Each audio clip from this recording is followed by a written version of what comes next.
የጎፋ ዞን ዋና አስተዳዳሪ ኢንጂነር ዳግማዊ አየለም በጋሞ ዞን በተከሰተው አደጋ የሰው ሕይወት ማለፉንና ንብረት በመውደሙ የተሰማቸውን ጥልቅ ሐዘን ገልጸው የጎፋ ሕዝብም ሐዘን ላይ ይገኛል ብለዋል። በጣም ነው የተሰማን። አጠቃላይ የዞኑ ማህበረሰብ በአጠቃላይ ትልቅ ሐዘን ነው የተሰማን። ልብ የሚሰብር እጅግ በጣም መጥፎ ነገር ነው ያየነው።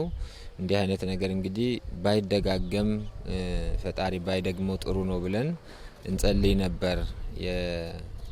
እንደምታስታውሱት በጎፋ ዞን በኬንቾ የደረሰው መጥፎ አደጋ የሚመሳሰል አደጋ ነው። ይሄም በጣም ጥሩ ያልሆነ ነገር ነው የምናየው እና ፈጣሪ እንደው ሁሉንም ህዝባችን እንደው በምህረት ቢያይልን ብለን እንመኛለን። ለሞቱትም ነፍሳቸውን በአጸደ ገነት እንዲያኖር በህይወት ያሉትን ደግሞ እንዲያጽናናልን እንለምናለን። በ2016 ዓ.ም ተመሳሳይ አደጋ በጎፋ ዞን መከሰቱን አንስተው ለመጀመሪያ ዙር ድጋፍ ማቅረባቸውን ተናግረዋል። እንግዲህ አጠቃላይ የዞኑ ህብረተሰብ በጣም ልብ በሚሰብር ሐዘን ውስጥ ነው ያለው የጎፋ ህዝብ። አሁንም እንግዲህ እኛ ለጊዜው ወደዚህ ስንመጣ ባዶ እጃችንን አንመጣም ብለን በገንዘብ 1 ሚሊዮን ብር እንዲሁ ደግሞ 200 ኩንታል በቆሎ፣ ትልቁን መኪና የምታዩትን አልባሳት፣ ብርደ ልብስ አሁን ከቤታቸውም የተፈናቀሉ ወገኖች ስላሉ ለነሱ የሚሆን አልባሳትና ብርደ ልብሶችን ይዘን መተናል። ወጣቶች አሉ፣ ሌሎች ሴቶች አሉ፣ እያንዳንዱ ወረዳም አለ። እነዚህ ደግሞ ከኛ ተከትለው የሚመጡ ይሆናሉ። ለመጀመሪያ ጊዜ ይህንን አድርገናል።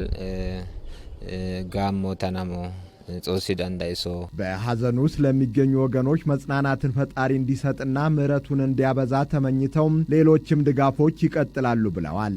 የጋሞ ዞን ዋና አስተዳዳሪ ዶክተር ደምሴ አድማሱ የጎፋ ዞን አስተዳደር ወንድም ለሆነው ለጋሞ ሕዝብ ወገንተኝነቱን ፈጥኖ በማረጋገጡም ምስጋና አቅርበዋል። በደረሰን አደጋ ጊዜ ፈጥናችሁ ስለደረሳችሁ በጋሞ ዞን አስተዳደር ስም በጋሞ ሕዝብ ስም ወንድማማችነትን በደንብ ስለገለጸችልን ፈጣሪ ያክብርልን እላለሁ። በዞኑ በደጋማ አካባቢዎች በጣለው ከባድ ዝናብ የበርካታ ወገኖች ሕይወት ማለፉንና ንብረት መውደሙን ተከትሎ ሌሎች ድጋፎች ተጠናክረው መቀጠል እንዳለባቸውም ጥሪ አስተላልፈዋል። የመሬት መንሸራተት ያው ሳይጠበቅ ነው። እዛ የሚኖሩ ለዘመናት እዛ የቆዩ ሰዎች አንዱን እረዳለሁ በሚል የተጎዱትን ሰዎች ለማውጣት በሚል በርካታ ሰዎችን በዚህ ምክንያት አተናል።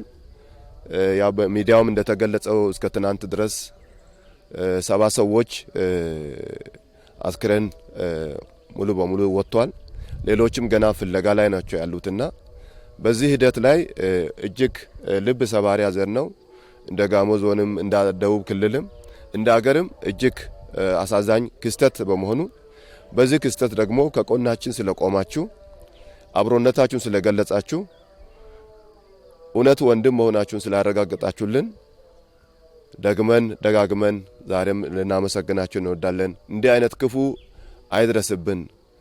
የትም ቦታ ላይ ኢትዮጵያ ምድር ላይ ሌላ ሀገርም ቢሆን ይህ አደጋ ይህ ክስተት ፈጣሪ እንዲጠብቅ ከዚህ አይነት ሁኔታ እንዲጠብቀን ያው በየቤተ እምነቱ ሰው ጸሎት ማድረግ አለበት። የጎፋና ጋሞ ዞኖች ተመሳሳይ ስነ ምህዳር ስላላቸው ለአካባቢ ጥበቃ ትኩረት ተሰጥቶ መሰራት እንዳለበትም አሳስበዋል።